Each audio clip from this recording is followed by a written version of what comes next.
Hi friends, welcome to reason Tamil. இன்னைக்கு வீடியோவில் நம்ம என்ன பார்க்க போகிறோம்னா, பிரதீப் ரங்கநாதன், மமிதா பைஜு, சரத்குமார் இவங்கெல்லாம் நடித்து கீர்த்திசன் டைரக்ஷனில் வெளிவந்திருக்கிற படம் தான் டியூட். இந்த மூவியோட ரிவ்யூ தான் பார்க்க போகிறோம். வாங்க வீடியோக்குள்ளே போகலாம். டியூட் இந்த படத்தோட கதை என்னன்னு பார்த்தீங்கன்னா, ஹீரோ கேரக்டர் பார்த்தீங்கன்னா தான் காதலனோட சேர்த்து வைக்கிறது தான் இந்த படத்தோட ஃபுல் லைன் ஸ்டோரியாக இருக்குது. அவர் அதுக்காக எந்த அளவுக்கு ரிஸ்க் எடுக்கிறாரு அப்படிங்கிறது தான் இந்த படத்தோட கதை. இது எந்த அளவுக்கு ஒர்க் அவுட் ஆயிருக்குது, அதாவது நல்ல படத்துக்கும் கெட்ட படத்துக்கும் ஒரு பாயிண்ட் தான், நூல் தான் வித்தியாசம்.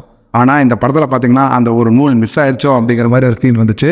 ஸோ அந்த படத்தில் பாசிட்டிவ் என்னென்னு பார்த்தீங்கன்னா, பிரதீப் ரங்கநாதனோட ஆக்டிங் மட்டும்தான். இந்த படத்தில் பார்த்தீங்கன்னா அவரோட ஆக்டிங் எல்லா இடத்துலையும் தாங்கி பிடிக்குது. அதுக்கப்புறம் பார்த்தீங்கன்னா அந்த படத்தில் வேறு எந்த ஒரு கேரக்டருமே நல்லாவே அமையலை. அதாவது பிரேமலு படத்தில் அடித்த மமிதா பைஜுவோட கேரக்டர் பார்த்தீங்கன்னா இந்த படத்தில் ரொம்ப ஒஸ்ட்டாக காமிச்சிருந்தாங்க. பிரேமலு படத்தில் எந்த அளவுக்கு ஒர்க் அவுட் ஆயிடுச்சோ அந்த அளவுக்கு டீக்ரேட் பண்ணி எடுத்திருக்காங்க. இந்த படத்தில் அவங்களோட கேரக்டர் பார்க்கும்போது நமக்கு எரிச்சலாக வர மாதிரி இருந்துச்சு. அது அவ்வளோ ஒன்றும் நல்லா இல்லை. அது போக பார்த்தீங்கன்னா மமிதா பைஜு இப்போ பேரா ஒரு பையனை போட்டிருக்காங்க. அந்த பையன் பார்த்தீங்கன்னா ஸ்கூல் பையன் மாதிரி இருக்கான். அவனை கொண்டாந்து பேரா போட்டிருக்காங்க. ஏன்னு பார்த்தீங்கன்னா பிரதீப் ரங்கநாதனை மாசா காட்டணுங்கிறதுக்காக பார்த்தீங்கன்னா அந்த பையனை வாண்டடாக பார்த்தீங்கன்னா ஒரு சைடு கேரக்டராக போட்டிருக்காங்க. அது அவ்வளோ ஒன்றும் பார்க்க நல்லாவே இல்லை. என்னடா இவ்வளவு. அதே மாதிரி பார்த்தீங்கன்னா சரத்குமாரோட சாரோட கேரக்டர் பார்த்தீங்கன்னா ரொம்பவே நல்லா இருந்துச்சு. அவரோட இன்னசென்ட் ஆக்டிங்கும் அவரோட டெரஃபிக் ஆக்டிங்குமே நல்லா பண்ணியிருந்தார். பட் இந்த படத்தில் பார்த்தீங்கன்னா அவரோட கேரக்டரை பார்த்தீங்கன்னா ஒரு டம்மியாக காமிச்ச மாதிரி இருந்தது. இந்த படத்தில் பார்த்தீங்கன்னா மியூசிக் ஒரே ஒரு பிஜிஎம் மட்டும் பின்னாடி ஓடிக்கிட்டே இருக்குது. அந்த பிஜிஎம் பார்த்தீங்கன்னா நீங்கள் ட்ரெய்லரில் பார்த்தா அந்த பிஜிஎம் தான். அந்த பிஜிஎம் தொடர்ந்து ஓடிக்கிட்டே இருக்குது ரிப்பீட்டடாக. பட் அதை தவிர்த்து வேறு எந்த பிஜிஎம்மே செட் ஆகலை. படத்தில் பார்த்தீங்கன்னா சாங்ஸ் எல்லாம் வச்சுருக்காங்க. பட் அது தேவையில்லாத இடத்துல அந்த சாங்ஸ் எல்லாம் வரதுனால பார்த்தீங்கன்னா அது ரசிக்க முடியல. எந்த சாங்குமே மைண்டுக்குள்ளே ஏறவே இல்லை. அந்தளவுக்கு மனசில் பதிஞ்ச மாதிரி எந்த சாங்குமே இல்லை. பிரதீப் ரங்கநாதன் இந்த கேரக்டர் பார்த்தீங்கன்னா ரொம்ப நல்லவனாக காட்டுறதுக்காக அந்த படத்தில் எடுத்திருப்பாங்க. அது எந்த அளவுக்கு நல்லவனாக காமிக்கிற ட்ரை பண்ணாலுமே அந்த கதை ஏற்புடையதாக இல்லை. உண்மையாக காதலிக்கிற ஒருத்தர் என்ன பண்ணுவான் தெரியுங்களா, தான் காதலிக்கிற பொண்ணு வேற ஒருத்தர் காதலிக்கிறான்னு தெரிஞ்சா அந்த காதல் பிரிஞ்சிடாதா, நம்ம போய் அந்த காதலியோட சேர்ந்துட மாட்டோமா அப்படின்னு தான் ஃபீல் பண்ணுவான்.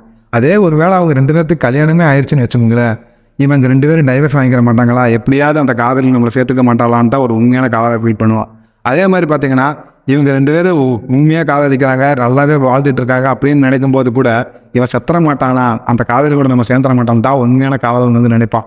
அதுக்கு பேர் தான் உண்மையான காதல். அது அவனை சொல்லி நிறுத்துங்களேன்டா, அவன் நிறுத்துறாது லூசுக்கு மட்டும் வந்துட்டே இருக்கான். காதலுங்கிறது வேற. அப்படி ஒரு வேளை நல்லா அந்த அவன் சாகக்கூடாதுன்னு நினைக்கலாம், அந்த அளவுக்கு நல்லவளாக இருக்கலாம். ஆனால் பட் நமக்கு அந்த காதலி கூட சேர்ந்துட மாட்டோமான்னு தான் எல்லா காதலும் ஃபீல் பண்ணுவான்.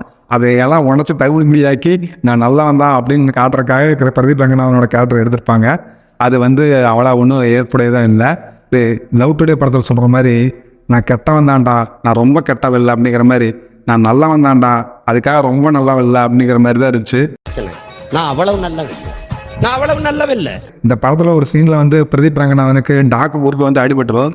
அதனால ஏதாவது மனநலம் பாதிச்சிருச்சு, அதனால் அப்படி நடந்துக்கிறாரு அப்படிங்கிற மாதிரி காப்பிச்சிருந்தா கூட ஒரு மாதிரி கன்வின்சிங்காக இருந்திருக்கும்.